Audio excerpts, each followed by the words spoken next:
ठाकरेंच्या युतीची सुरुवात कशी झाली या संदर्भात आदित्य ठाकरेंनी टू द पॉइंट मध्ये रोखठोक भाष्य केलेलं आहे। महाराष्ट्रासाठी उद्धव ठाकरे आणि राज ठाकरेंमध्ये एकत्र येण्याची भावना होती, मात्र राज ठाकरेंच्या महेश मांजरेकरांसोबतच्या पॉडकास्ट नंतर सर्व घडत गेल्याचं आदित्य ठाकरेंनी म्हटलेलं आहे। तसंच महाराष्ट्रावर अन्याय होतोय म्हणूनच दोन ठाकरे एकत्र आल्याचं आदित्य ठाकरे यांनी टू द पॉइंट मुलाखतीत म्हटलेलं आहे।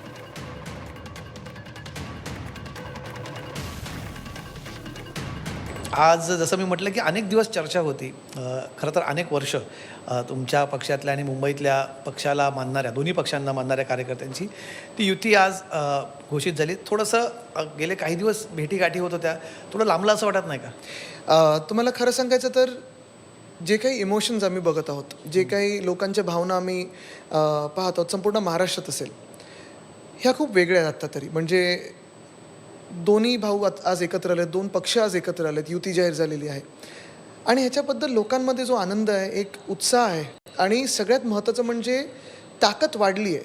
आज महाराष्ट्राची ताकद वाढली, आज मुंबईची ताकद वाढली, आज इथे राहणाऱ्या मराठी माणसाची ताकद जी वाढलेली आहे हे जाणवायला लागलेलं आहे। तसं पाहायला गेलं तर महाराष्ट्रासाठी लढणारे हे दोन पक्ष आज एकत्र येतात।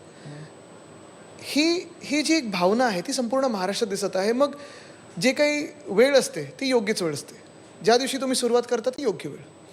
हे कसं घडलं म्हणजे महाराष्ट्राला खूप जाणून, म्हणजे आजपर्यंत टू द पॉईंटमध्ये ते कसं सांगणार? नाही, तुम्ही टू द पॉईंट सांग, त्यातले मुद्दे टू द पॉईंट तुम्ही आम्हाला सांगा। कारण काय ना आदित्यजी, काय झालं, हे सगळं घडल्यापासून माझ्या ते असं सविस्तर कोणी याविषयी बोललेलं नाही आहे। अचानक एक दिवस एक मुलाखत होते, त्यातनं सुरुवात होते आणि जसं आपण म्हणतो एव्हरीथिंग फॉल्स इन प्लेस, असं पटापट सगळं होत गेलं। हे इतकं पटापट घडलं की हे खरंच पटापट घडतंय की ठरवून होत आहे, असा प्रश्न अनेकांना पडला। नाही, एक नक्की आहे, राजसाहेबांचा तो इंटरव्ह्यू आपण पाहिला असेल, पॉडकास्ट आपण पाहिला असेल आणि त्यानंतर अर्थात ही दोघांमध्ये भावना होती की महाराष्ट्रासाठी एकत्र येणं गरजेचं आहे। आपल्या जनतेचे जे विषय आहेत, आपल्या महाराष्ट्राचे जे विषय आहेत आणि महाराष्ट्रावर जो काही अन्याय होत आहे, मग तो भाजपकडून असेल, केंद्र सरकारकडून असेल, हा रोखणं कुठेतरी गरजेचं आहे। आणि त्या इंटरव्ह्यूनंतर आपण पाहिलं सगळं काही होत गेलं पुढे। त्यानंतर तिसरी भाषा लादण्याचा प्रयत्न झाला।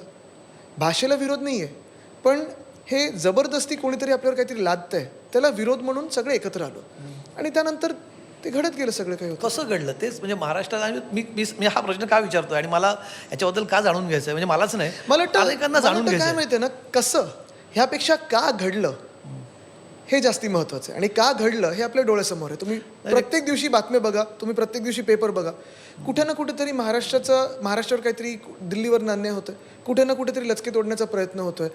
मुंबईतल्या जागा म्हणजे आज मुंबई ती मुंबई राहणार की अफगाणिस्तान होणार, हा देखील प्रश्न आपल्या डोळ्यासमोर आहेच। आता इथे जिथे आपण बसलोय कलानगर, ह्याच्या मागे BKC, त्याच्या पलीकडे धारावी फुकटात तर दिलेलंच आहे। म्हणजे मुंबईकरांचा आवाज असेल, महाराष्ट्राचा आवाज असेल, जे भाजप दाबण्याचा प्रयत्न करत आहे, त्याच्या विरुद्ध कुठेतरी हा बंड तर होणारच होता, त्याला एक मार्ग मिळाला।